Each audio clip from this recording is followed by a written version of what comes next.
ధరణి భూభారతిపై సభలో అధికార విపక్షాల నడుమ మాటల యుద్ధం జరిగింది. ధరణితో పేదల భూములను బీఆర్ఎస్ లాక్కుందన్నారు డిప్యూటీ సీఎం బట్టి విక్రమార్క.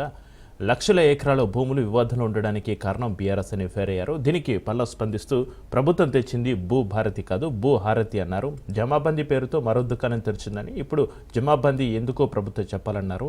ధరణి తప్పిదాలను బీఆర్ఎస్ ఎందుకు ఒప్పుకోవడం లేదంటూ పొంగులేటి కౌంటర్ ఇచ్చారు. ఉద్యమాల ద్వారా వచ్చినటువంటి తెలంగాణ రాష్ట్రంలో గతంలో ఉన్నటువంటి చట్టాలన్నీ ఒక్క కలం పోటుతో ధరణి అనే చట్టం తీసుకొచ్చి ఆక్యుపేషన్లో ఉన్నటువంటి వాళ్ళందరూ రద్దు చేసి ఒక్క పట్టగారు కాలం పెట్టి 70 ఏళ్ళు వెనక్కున్నటువంటి జమీందారుని భూస్వామిని జాగీర్దారులు తీసుకొచ్చే పట్టగారు కాలంలో పెట్టి కొన్ని లక్షల మంది రైతులు భూమిపై ఉన్నటువంటి వాళ్ళకి అసలు ఆ కాలం ఎత్తేసి భూమిపై వాళ్ళకి ఎటువంటి హక్కు లేకుండా చేసినటువంటి ఒక దుర్మార్గమైన చట్టమే ధరణి చట్టం. అధ్యక్ష, ధరణిని మారుస్తాం, బంగాళాఖాతంలో వేస్తాం, ఈ రాష్ట్ర ప్రజల భూమి పైన సర్వ హక్కులు జాగ్రత్తగా ఉండేటట్టుగా తరాలుగా వస్తున్న హక్కులు వాళ్ళకి అందేటట్టుగా చేస్తామని చెప్పి ఒక చక్కటి నిర్ణయం తీసుకుని ఈ సభలో చట్టం తీసుకొచ్చి చేస్తా ఉంటే మళ్ళీ ధరణి అని ఆ పార్టీ మీద ఎవరు భూములు పెట్టారు? అధ్యక్ష, మీరు ఏదైతే ఇవాళ భూభారతి పెట్టి భూహారతి చేయబోతున్నారో ఆ భూహారతి మీదనే ఖచ్చితంగా మీరు అనుకున్నట్లయితే ప్రజల ముందుకు మేము వెళ్తాం, మీరు వెళ్తాం, ఖచ్చితంగా ఆ రోజు మళ్ళీ ఏం రెఫరెండం వస్తుందో చూద్దాం. వారు చెప్పారు భూస్వాములు జాగీర్దారులు చాలా మంది ఉన్నారని చెప్పేసి.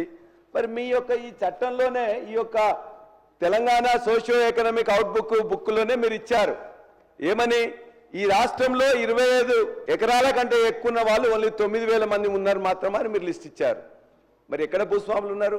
52 ఎకరాల పివి నరసింహరావు గారు తెచ్చిన సీలింగ్ యాక్ట్ ప్రకారం 54 ఎకరాల కంటే ఎవరికి ఎక్కువ ఉండకూడదు.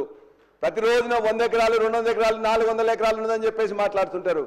అవగాహన ఉండి మాట్లాడుతున్నా లేదా అని చెప్పి తెలియదు. ఇది మీరు 2020లో చట్టాన్ని చేసి మీరు దిగిపోయేంత వరకు ఆ చట్టానికి సంబంధించిన రూల్సే ఫ్రేమ్ చేయని మీరు భూభారతిని మేము 2025 జనవరి 4వ తారీఖున చట్టం తీసుకొచ్చి రూల్స్ ఫ్రేమ్ చేసి పెడుతున్న మమ్మల్ని ఏదైతే మీరు మాకు చూపిస్తుంటే అసలు మిమ్మల్ని ఎలా ప్రజలు అర్థం చేసుకుంటారో మీరు అర్థం చేసుకోవట్లే.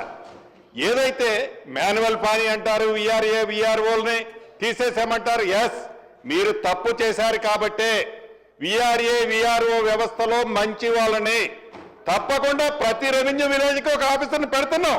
బేఫిగర్గా చెప్తున్నాం, చట్టంలోనే కాదు, ప్రజలు అడుగుతున్నారు, కోరుకుంటున్నారు.